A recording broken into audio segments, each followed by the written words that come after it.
다이어트를 60일 이상 장기간 할 계획이라면 치팅데이는 적어도 21일에 한 번 정도는 가져가 주는 게 좋아요.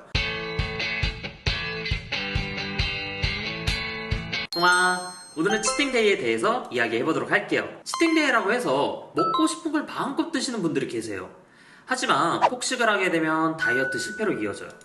그 이유 중 하나는 어마어마한 폭식이 있는데 치팅데이라고 했다? 먹어도 된다고 했다? 해서 거의 막 도전의식을 불러오시는 분들이 계세요. 동맹 중 너가 이기나 내가 이기나 해보자. 그런데 그렇게 하면 사실 다이어트 좀 실패에 가까워져요. 그러니까 다이어트를 진행을 했던 게 한 1주에서 2주 정도 뒤로 가버린단 말이에요. 리턴이 돼버려요. 그러다 보니까 다이어트가 진행이 되지 않는 거죠. 사실 치팅데이는 널널하게 먹는 날에 가까워요. 일단 치팅데이를 왜 해야 되는지 좀 알고 갈게요. 다이어트는 먹는 양보다 사용하는 양을 적게 가져가 주는 게 다이어트예요. 하지만 다이어트를 지속하면 사용하는 양이 감소하게 되는데요. 그렇기 때문에 먹는 양도 같이 감소를 시켜줘야 돼요. 이렇게 말이죠. 하지만 다이어트를 장기간 가져가주면 먹는 양과 사용하는 양이 매우 줄어들게 되는데요. 이런 상태에서 다이어트가 잘 진행이 안 돼요. 치팅데이는 이렇게 대사량이 바닥치지 않도록 회복시켜주는 좋은 방법이에요. 다이어트를 60일 이상 장기간 할 계획이라면 치팅데이는 적어도 21일에 한 번 정도는 가져가 주는 게 좋아요. 그리고 치팅데이를 자주 가지고 싶다라고 하면 최소 10일 간격으로 진행을 하시는 게 좋고, 치팅데이를 가지면 한 다이어트는 2, 3일 정도 상쇄된다라고 생각을 하시면 돼요. 즉, 치팅데이는 이보 전진을 위한 일부 후퇴가 되는 거죠. 그렇게 하면서 다이어트를 더 오래 할 수 있게 되는 거예요. 치팅데이를 진행하면 먹는 양보다 사용하는 양을 많이 가져가 줘야 돼요. 즉, 잉여 칼로리가 발생하는데요. 우리 몸에 에너지를 저장할 수 있는 방법은 탄수화물 저장 형태인 글리코겐과 지방으로 저장하는 방법이 있어요. 치팅데이 시 잉여 칼로리가 발생하는데 그 잉여 칼로리를 지방이 아닌 글리코겐으로 저장을 하는 게 목표인 거예요.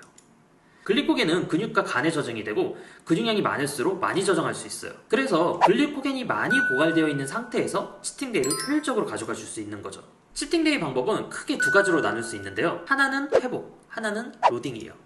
글리코겐 회복은 말 그대로 글리코겐을 회복해 준다는 개념이고, 글리코겐 로딩은 글리코겐을 고갈시킨 다음에 그 다음에 탄수화물을 과섭취하는 방법이에요.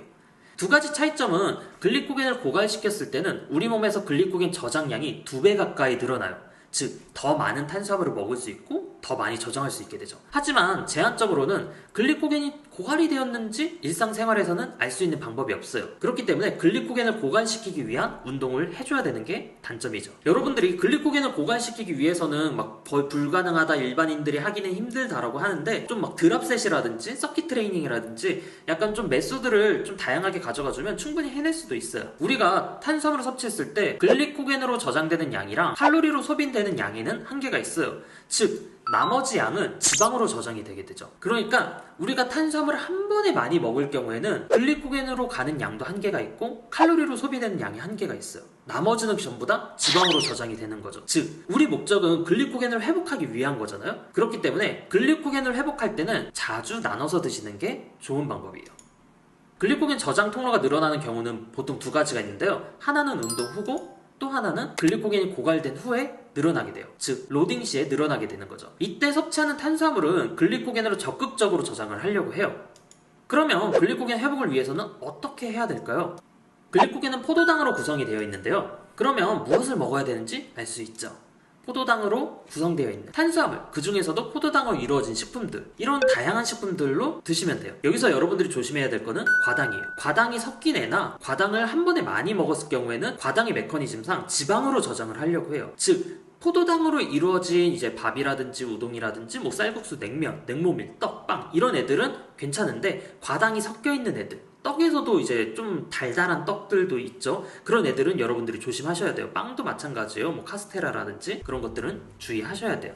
그리고 이런 면류, 우동이라든지 쌀국수, 냉면, 냉모밀, 이런 애들은 유탕면이 아니기 때문에, 즉 라면 같은 경우에는 한번 튀겨냈어요. 그래서 유탕면이라서 기름기가 있는데, 우동이나 쌀국수, 냉면, 냉모밀은 탄수화물만 어떻게 보면 좀 높은 식품이에요. 이런 애들은 우리가 글리코겐 회복할 때 도움이 되는 급원이죠. 특히 냉면이나 냉모밀 같은 경우에는 우리가 입맛을 잃어버린 여름에 드시기가 좋죠. 단, 나트륨 과다 섭취에는 주의하셔야 돼요. 이게 글리코겐을 회복할 때 당연히 다음날 체중이 확 늘어요. 글리코겐이 수분을 끌어당기거든요. 근데 여러분들이 여기서 나트륨까지 과섭취를 하게 되면 좀 몸이 부을 수가 있어요. 그래서 그거 조심을 하시면 되고, 치팅데이 시 얼마나 먹어야 되는지는 동면중 운동도움이 리뉴얼되는 버전에서 여러분들에게 제공을 할 거예요. 그래서 많은 관심 부탁드리고요. 동면중 운동도움이 리뉴얼되면서 펀딩도 진행 중이니 여러분들의 많은 관심과 응원 부탁드립니다. 오늘 영상은 여기까지 진행하도록 하겠습니다. 똥빠.